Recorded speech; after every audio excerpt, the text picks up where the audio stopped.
Today is April 16th, 2011. We're at the San Francisco Hilton, Union Square. I'm Karen Perrone, and I'm speaking with Katrina Piechnik, who works at the Jenkins Law Library in Philadelphia. So, hi Katrina. Hi Karen. What do you do there? At Jenkins, I am Library System Manager. That's my official title, but in a small organization, as you all know, we all do wear multiple hats. So I am a head of technical services. I participate in digitization projects and everything, whatever has to be done. And even those things that they say they are not professional and sometimes they have to be done, I'll do it. How long have you been involved with the IUG? From IUG, I've been involved for many, many years. And this year actually is my 15th conference. So I got a lot of information. Actually, IUG is my favorite conference. Why is that? Why is that? I think the dynamic of the group is incredible. Meeting people that know so much, and it's not that they just know so much, they are just willing to share.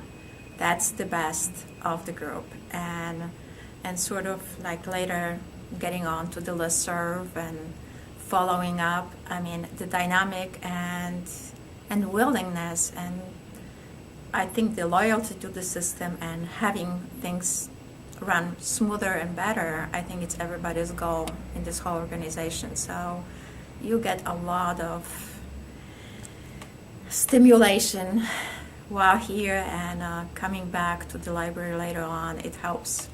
So, well, coming from a law library, there's also a law users group, correct? Right. And can you just tell a little bit about the differences between the two or similarities? Well, I guess we are not as vital as the IUG, but we try. And at one point I was the chair of the Innovative Law Users Group. And we try to we have a programs before the American Association of Law Libraries convention on Saturdays prior to the convention. So it's sort of our little pre-conference. We used to have a one day, but since everything's getting shortened, at this point we only offer half-day conferences. So at this point it's just one day presentation, half-day presentation, when we have one presentation of the person representing the law user group and also the innovative staff, that trainer that will be presenting. Mm-hmm. So also Innovative sponsors our reception. It's a reception that it sort of combines the technical services, special interest section, computer services, special interest section, and reference. So it's a great way for us to meet with innovative group and also bring other people that sort of are not as technical, but socialize with other people. And this year I have a pleasure of being a host of that event, so I know I'm going to have a lot of fun. Good. How did you first become involved with the IUG, and how did you get onto the steering committee? Well, I guess I used to be shy, which you can probably say right now, but I think that not becoming shy, becoming much more involved was part of becoming involved with the IUG. And one day I just got a call and somebody said, would you be willing to run for chair or the member at large? And of course I wasn't sure what was involved, what was entailed, so I picked up the phone and I spent probably an hour with Ann Myers, and she's always a great mentor. So she told me all about it, what's involved, what's not involved, and I definitely didn't have the guts to go by the chair, but I was glad I was involved with being a member at large. And during that time, what kind of responsibilities did you have on the steering committee? I was responsible. We used to have, probably the page still exists, I was supposed to update the special and regional sections of the IUG. So it's like law users group, the public services group, and help the board to do whatever had to be done. So I guess I think that right now you guys have much more structure in the IUG that at the time when I was there. But I met great people like Ann Myers, and with Ann was funny because for many years Ann was my quiet mentor. She didn't know about it, and my dream was like, oh, it would be so great to work with Ann. So, at the time that I couldn't work directly with her, but being on the IUG, it was like working with her and allowing. And it's amazing, like how people understand sort of shy people, and make them sort of grow and bloom. And you've done that well. I think I did this well, and working with Corey Seaman and Carol Wu, it was just. I mean, I highly advise if anybody's thinking about getting involved with IUG, this involvement will bring you much more than you ever could imagine. So go for it and don't be shy. And if you're even shy, don't worry, they'll help you to grow. It's a good way to meet people, too. Oh, absolutely. Yeah. Absolutely. Some of the things you wanted to talk about was talk about some of the benefits of being in the users group. Well, benefits of being in the users group. First of all, you have access to being a member of the users group. You have access to program materials, and sometimes you may think you don't need something right now, but very often I was going back with a searching listserv at the time I'm trying to implement something that maybe at the time when presentation took place we were not on this phase of implementing, but I always go back and try to look at the archives and old presentation, and just to see how things were doing, and checking the other people's website, and I think that knowing people in person, which institution you're supposed to look at, like the library at Westerville, and you just know who is good. So you're not going to spend lots of time fetching through just archives or listservs and checking what's there, but you know people, those people that are extremely dedicated, they do a lot of time, that spend a lot of time, they really care. Mm-hmm. So that's the benefit. And clearinghouse, it's awesome, and if you in your institution, if you develop something that you may not even think is worth submitting, please submit, because somebody may use it, and if we come up with something new, we're definitely trying to submit to the clearinghouse, or just try to use what's over there. How does the clearinghouse work? Clearinghouse, whatever, the idea you have, that you develop certain different things, then you can submit the scripts, you can submit samples, you can submit tutorials, you can provide the links to your institutions, and actually right now it's on a different platform, and I was involved with the Joe Rimmer and on moving, sort of clearing all clearinghouse, or cleaning old clearinghouse, and make sure that all the links were still good, and trying to even find people that created the links. Some people were not able to locate because whether they retire or they move somewhere else, or they just disappear from the library scene.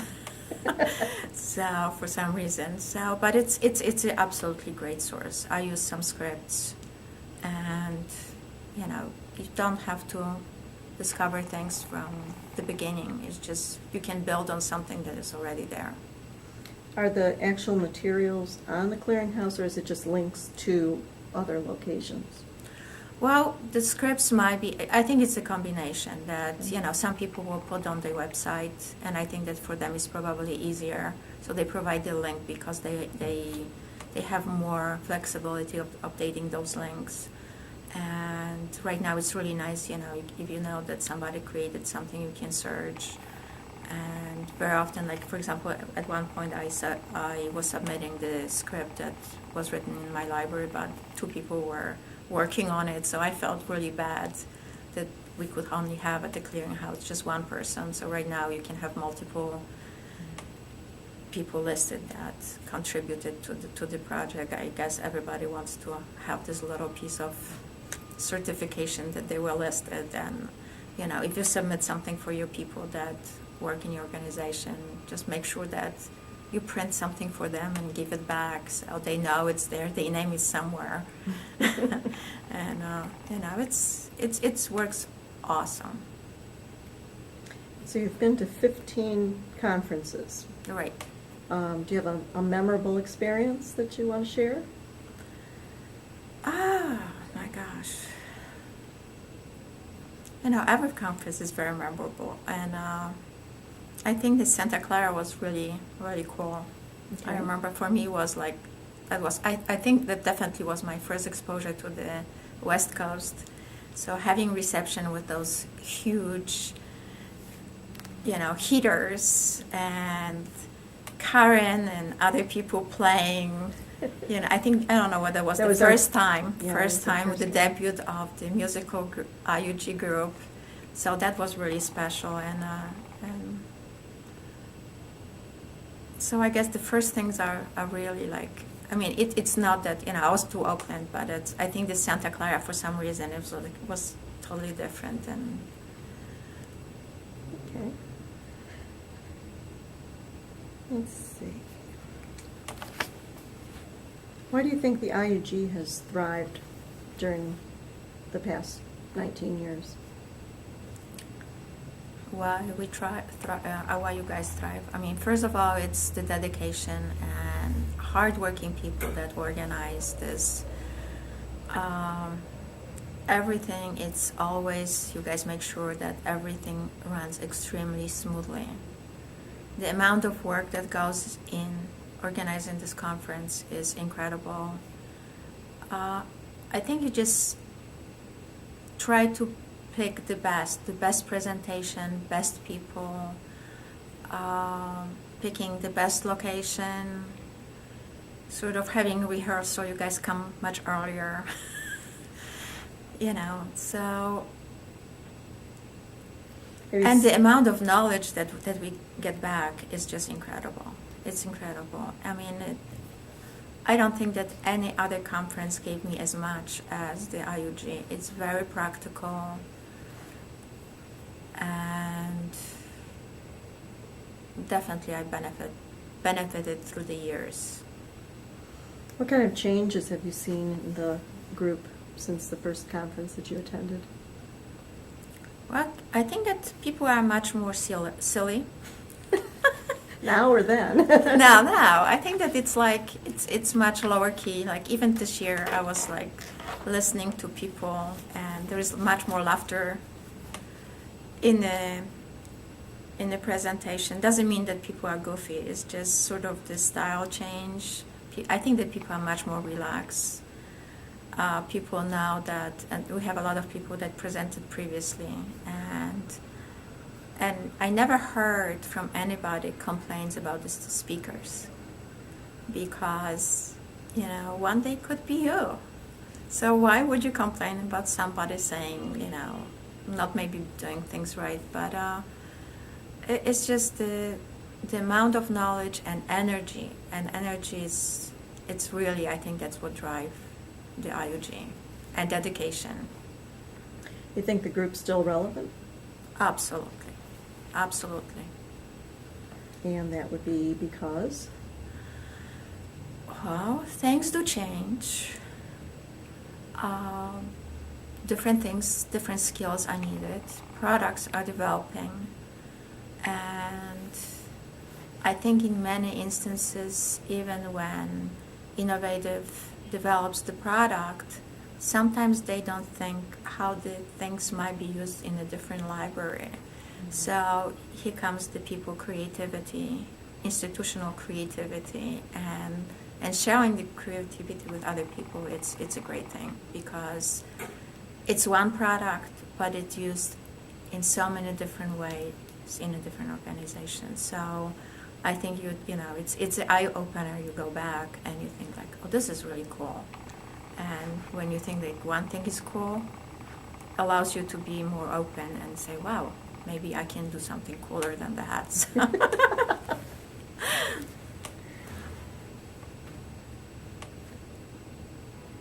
Have you worked on the enhancements process? Yeah, I actually, since the beginning, I really work on the enhancements.